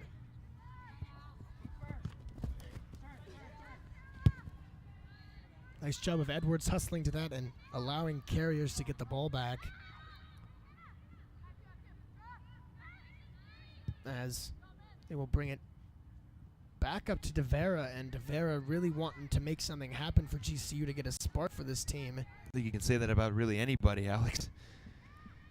Been a very, very quiet game. DeVera saw several times last year just come on and be that spark. The hustle, the defense is a misplay right there by Cook, but DeVera is such a workhorse, and not to take anything away from the other players, but sometimes you see her substitute on and just seem to outwork everyone on the opposing team, as an offside call is made. It's the line judge right on that one, and a free kick for the Hatters.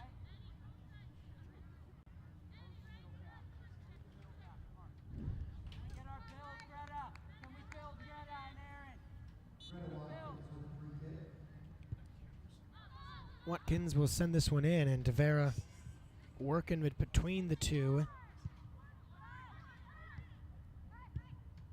But Stetson will end up with the ball as they try to bring it over midfield. Sent in, and now GCU looks to regroup.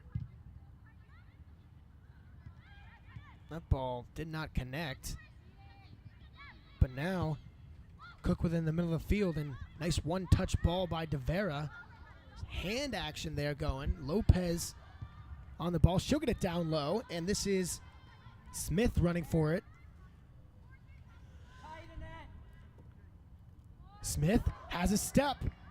Sends this one into the box, and now just off the foot of a defender and still in front of the box, so GCU still has something shot coming, and that one way far. Great hustle by McGee to keep that one alive. Of course, it does roll out of bounds. I'm not sure if that was a shot or a cross, but either way, a good job of trying to get that towards goal, but no avail. And Coach Leaders does like to implement a little bit of a strategy here, as we'll take another look at Benedetti's pass/shot maybe. And she gets a good little step, and she's able to just barely get it off with that left foot, but it sails far, far left. But all these opportunities for GCU, but have not been able to really get a threatening shot on goal. And I'm curious if Coach Leader is going to implement his strategy of moving Madison Cox from the backfield to striker, as that worked out last time against Weber State. And Madison Cox not only scored the game-tying goal to send us in overtime, but the game-winning goal as well.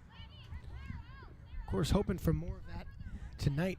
This would be a very disappointing loss, especially with how one-sided it's been. But Emma Kane on, Erica Story on. When you had another substitution there for GCU, didn't quite catch it. Waiting on word of who that is. Benedetti off, Kane on.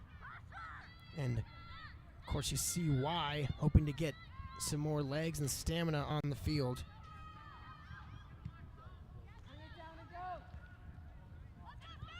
Good job of quelling that defense and getting it back to Frosch, where she will blast that one up in the air. Jeremy Kemp's The Answer Tour is coming to GCU Arena on October 7th. Tickets are on sale now for this special event featuring Jeremy Kemp and Royce Lovett. Go to gcuarena.com. Sounds like a lot of fun, Alex. Just like this game has been so far.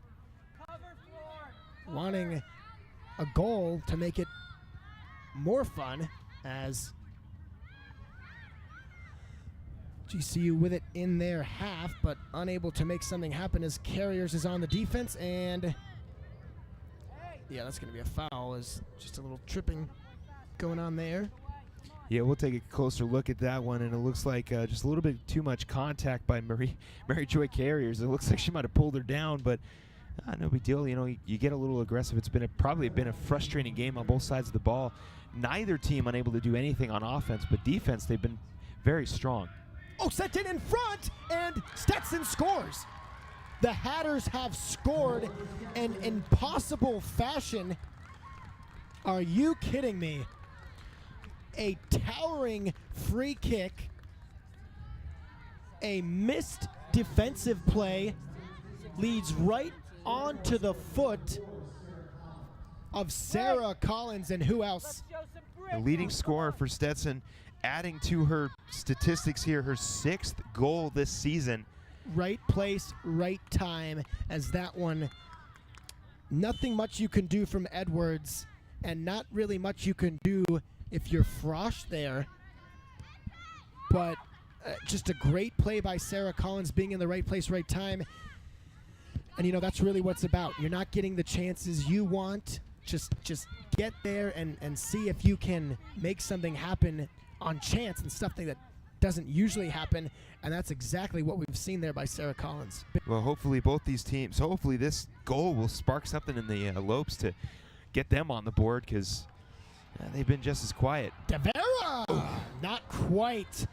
Another miss hit from the Lopes offense, and that one just a little bit more prime leg. Chance. Very close. Just mistimed the foot on the ball, so it went right into Plotz, and man, Devera really wants that one back. I guarantee it. It's kind of been the theme of the night so far, Alex, is just not getting a whole lot of leg on the kicks. Well, if Plotz were to end up with this win, at least 10 saves right now, and that would be a heck of a performance. But GCU has different thoughts, as there's still more than 20 minutes remaining in this second half in regulation.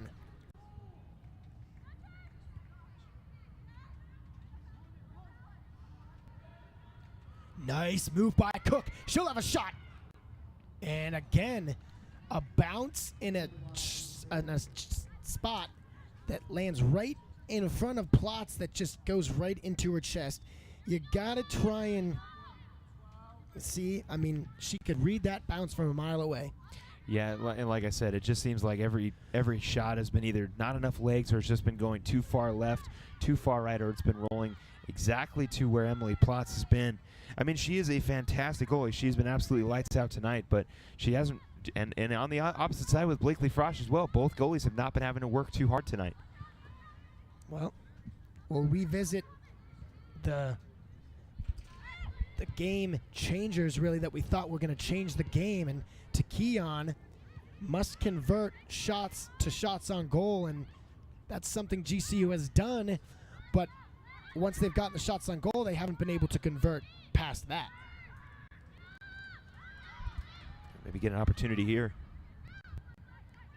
Top of the box to Vera. She has had one of the 2 good shots on goal. And now Cook's going to get another chance. This one off cage. I like the idea going across her body, but not quite.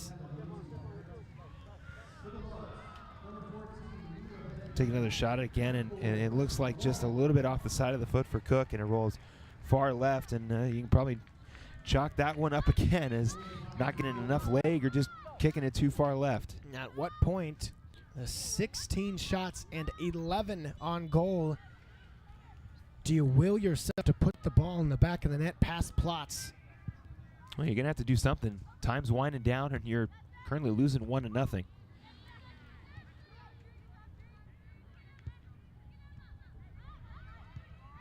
Smith, and a flying Hatter comes in to make a play on defense, but it's off the foot. And good for a GCU throw.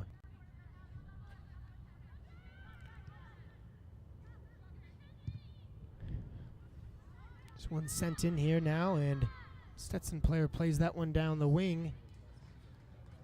And it'll be a throw in for GCU. So in their own half, a throw in.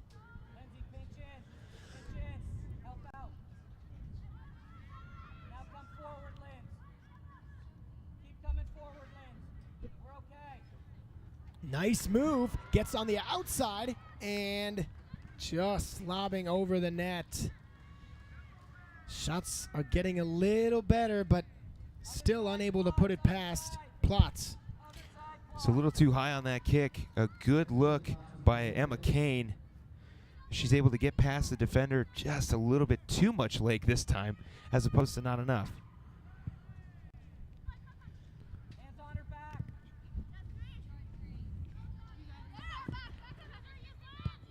And now Stetson working with it around midfield on the ball. And up with it past midfield. This on the foot of Collins, the lone goal scorer tonight. Would be the GWG for Stetson. As it seems like that goal has definitely given life to the Hatters. But GCU not deflated from it at all, it doesn't seem. No foul call on there. I think if Benedetti would have gone down, it could have been a foul. Aggressive tackle, but yeah, Annette Morton definitely getting her, making her presence felt.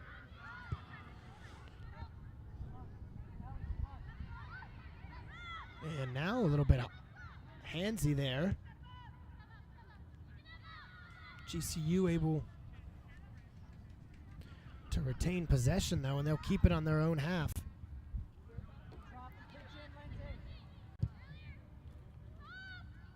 This one sent in and back to the keeper. No, it's cleared off the sideline. About just a little over 15 minutes to go and a throw in for GCU down low.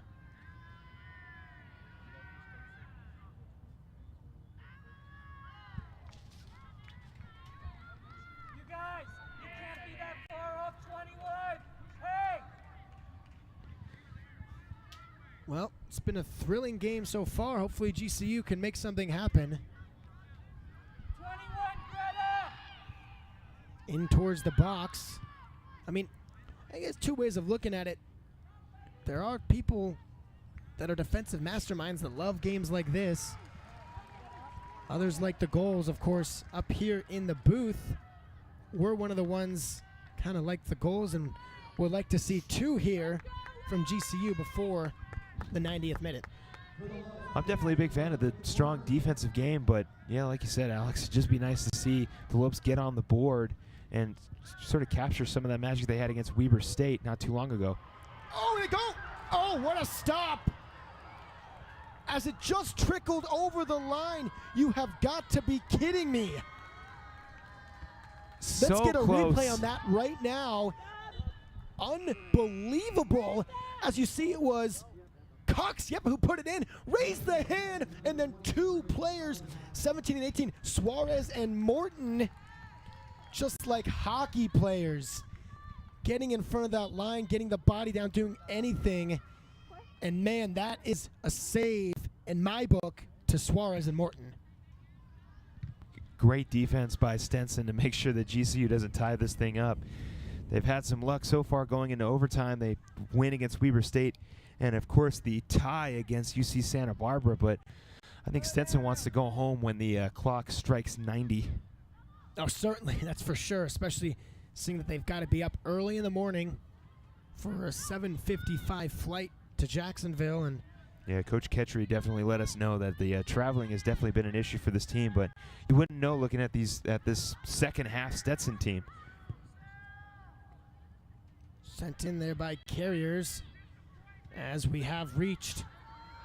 Oh, shot coming, and a great save, and it just trickles wide.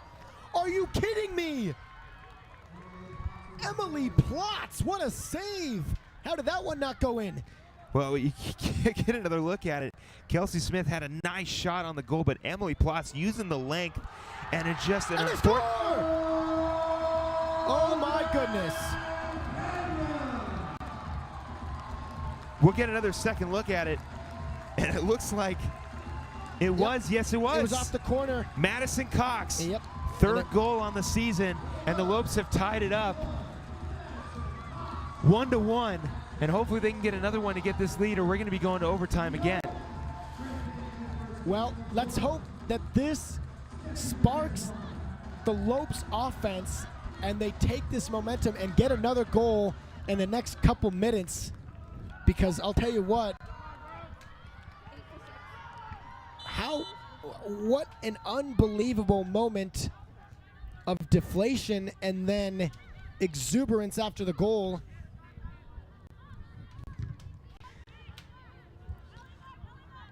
That absolutely was one of the quickest corner kicks I've seen after the resetting of the ball. Fantastic header by Madison Cox to put the Lopes tied up with Stetson. And again, it seems like the overtime bug has just been hanging around GCU Stadium. Yep, definitely flying in the lights. There's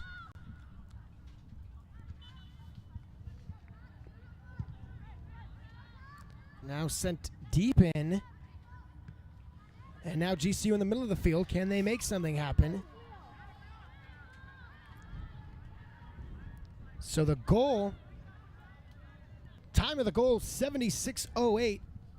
Madison Cox with an assist from Mackenzie Cook and MJ Carriers. The third goal of the season for Cox. It seems like Coach Leaders, oh, here we go. Benedetti's got a wide open look. And numbers, she's got women in the front. A shot off the hands. Can it be deflected in? No. Just barely missing out on another goal. We get a second look at it, and again, the quick hands of Plotz. And GCU, they get one goal, and they're having a tough time getting another. Unbelievable, and a great job pulling up there and shooting that. So checking in now will be McGee. Should be checking out for Emma Kane, so it'll be a little easier for you to tell 6 and 8 apart because one is on the bench. That's true. Good. I did have some problems with that. Now I won't. And an injured Stetson player looks like stretching out her calf. Probably just a little bit of a cramp. On the far side of the field, right? It looks like a cramp. Coach Ketchery did, like we said, mention early on that the Stetson team has been traveling a whole lot. It's a lot of sitting down, and you get a lot of buildup in the body, and it starts to come out at very weird spots, and definitely a cramp, and she'll walk it off and be okay. It's got to attribute to the rust for sure, and you can see the Havocs are trying to rattle the cage of Emily Plotz. Of course, it has been very ineffective so far. She's only given up one goal, but for the Havocs that did show up, maybe they can rattle the cage. I'm not quite sure who that injury break hurts more. Of course, you got a player coming off for Stetson, but GCU, conversely, lost all that momentum they had in the first couple minutes after scoring that goal. Took a break, but hopefully it wasn't too long. 78th minute.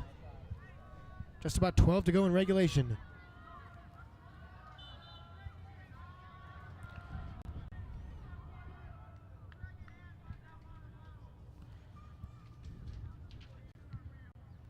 Into the box.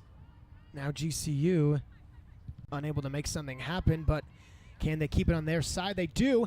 Towards the box. Cox can't get the head on it. Good defensive play by Stetson, and they're up with it. Mark your calendars for Family Weekend coming up on October 6th through the 8th. Friends and family can live the Lope life for a weekend with their GCU student. Register now at gcu.edu/Family Weekend. Unfortunately, the one thing we were looking at for that weekend was there's no home games. No, it's very unfortunate. I mentioned last night that, you know, if there's anything you can come out and watch, it's definitely one of our sports games, especially at home. No other atmosphere like it, and hoping GCU can finish off in regulation here against Stetson. They've got Hawaii on Sunday, and now a little through ball, but not enough on it. And I'm not sure why she tapped it so softly, maybe a fear of offside. Benedetti's got a shot, though. Top of the box here. Working it is Benedetti. She'll slow it down. Get it to Cook. Cook's going to step in. She'll shoot, and this one high. A good shot there by Mackenzie Cook. But that one's sailing well over the goal. And we'll take a second look at it as a great little pass from Benedetti to Cook. But again, you know, like you said, we chalk this in the category of too much leg. Grabbing her thigh, or hamstring, I should say, is Cook, and you saw at the stoppage getting stretched out, so hopefully that isn't going to affect her, but maybe just a little bit of cramps just as well for her. GCU is going to work with it again. You got to think fatigues comes into play towards the box, and a nice try for a bicycle. No pull There's down. going to be another chance. No foul. Yep, I saw that too, Philip. A pull down in the box on the attempted bicycle. And again, it looks like there was some definite Yes. grabbing down there for Maria Benedetti. But the bigger bone I have to pick is the shot following up. Is that shot by Cox just not good enough? And a chance here, and Frost is going to get that one away and flip over a Stetson player trying to avoid her on the fall, and it was a great play, incredibly athletic by Frost. I do not like that kick to Frosch from Smith. Zero leg on it. It rolled very, very slowly, and Frosch so close to almost giving up another goal.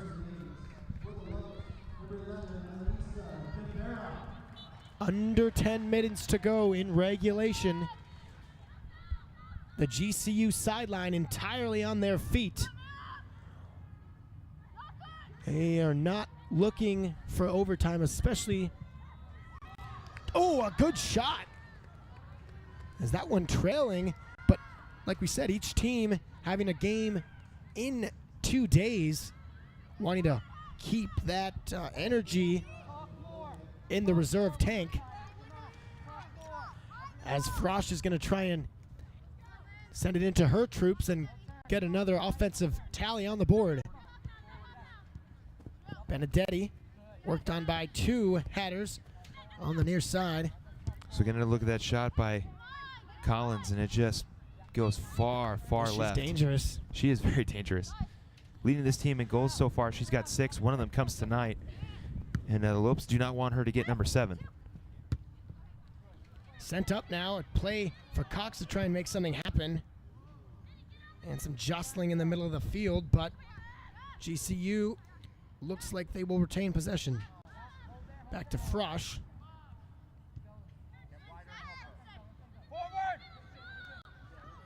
And there is a foul. Yep, that's for sure.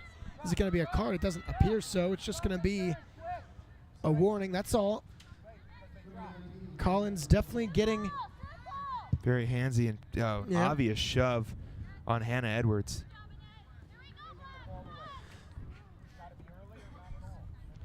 Throw in here, near side. Carriers. Finds her man.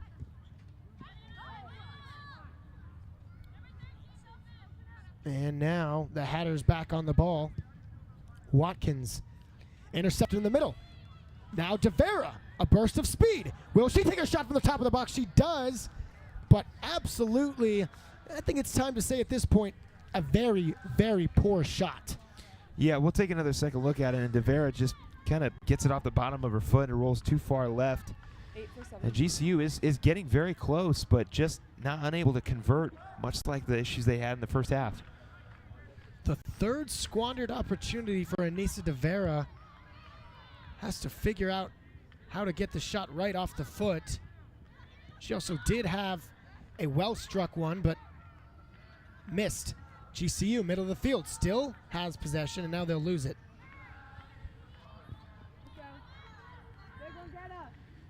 Looks like Benedetti had her back turned on that little bit of an outlet pass by Mary Joy Carriers. To the middle. Now Cox is going to get a chance for a shot. She'll weave and slow up. Benedetti in the corner of the box. She'll cut through the middle of two. A shot off the crossbar. It's no good. And it bounces out. And another shot. DeVera tripped up. And their fans are wanting a penalty kick in the box. And they're not going to get it. An obvious, a great look by Benedetti off the crossbar, and then DeVera on the rebound. And we're going to see here in a few seconds, it looks like she was definitely shoved. Yeah, that's the third or fourth missed call from these referees. And we've talked about the inconsistency. It has continued on to tonight. We had a lot of issues last night with the men's game of calls getting called at one point and the same call not getting called at the other point. But it has been a very inconsistent game, and it's been very frustrating. Unbelievable. Benedetti goes off the crossbar.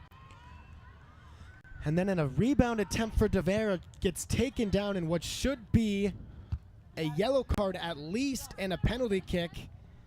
Instead, we have 5 minutes to go in regulation and a Stetson midfield possession.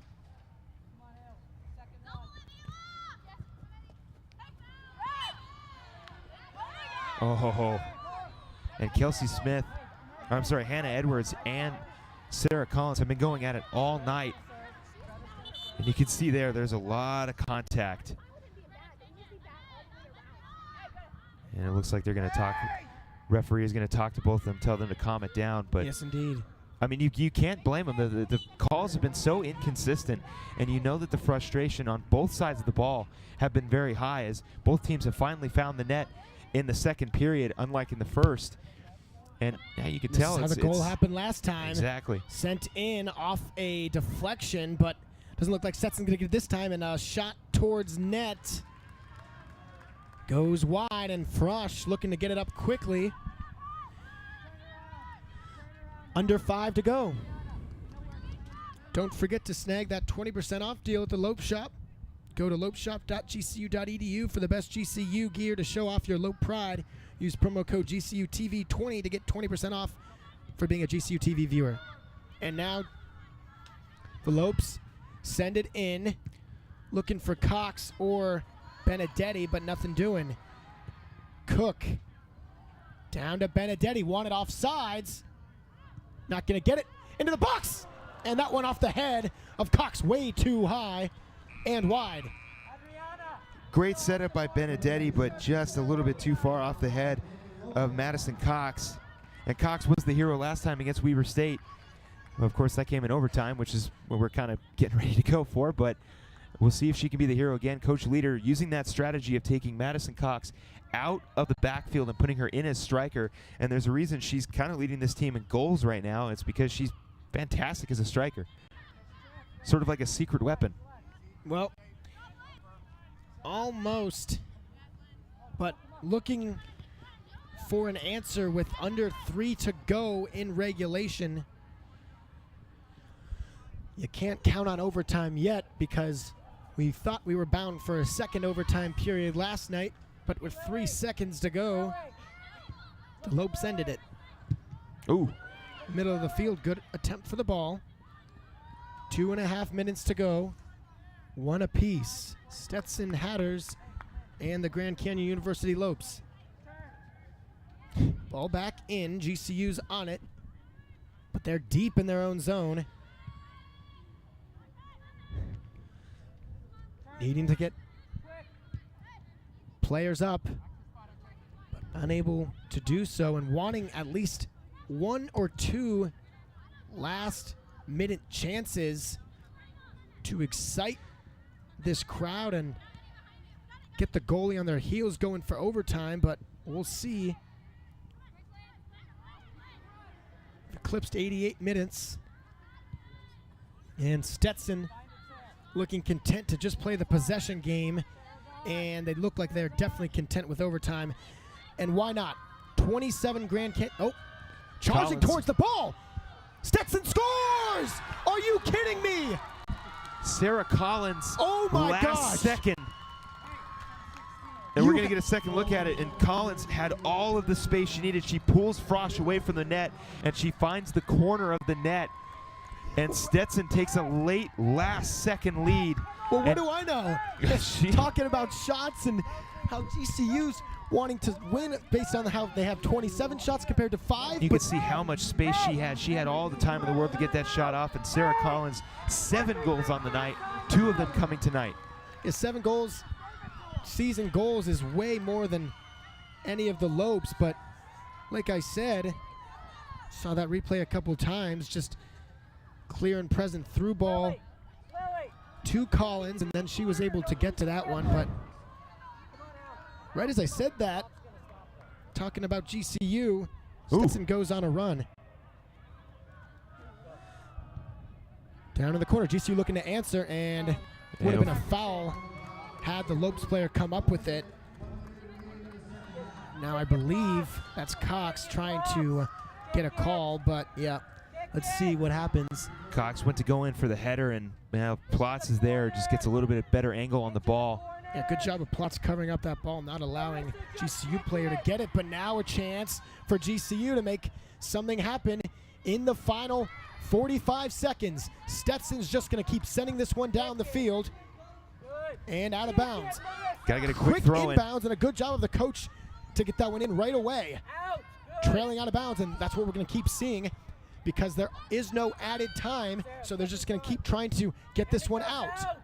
Is Stetson down low, sends this one to the middle, and no good. Can they clear it out? They do. Another shot attempt coming, and it's just high and lands on top of the net. Bounces over, and it looks like that is going to do it. So the Stetson Hatters have come away with an improbable. A great look. Yep. Well, by that's Hannah the last Nichols. final. Yep. But it sails right over the top. You got that last second shot and a 2-1 victory with a goal in the 89th minute. And we'll be right back here with a conclusion after this.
Welcome back to GCU Stadium. The Lopes falling in heartbreaking fashion. A goal in the 89th minute from star Sarah Collins.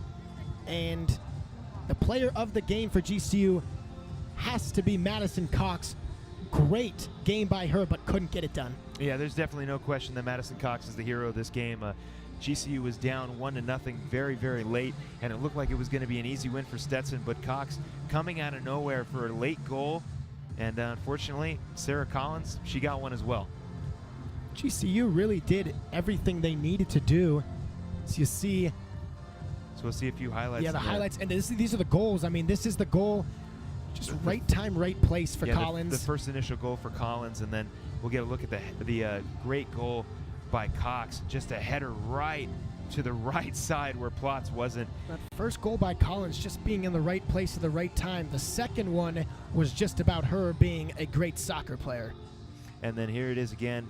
Benedetti sends it right over the top, and it bounces off the crossbar, and this is the rebound that the Lopes were really hoping to get back.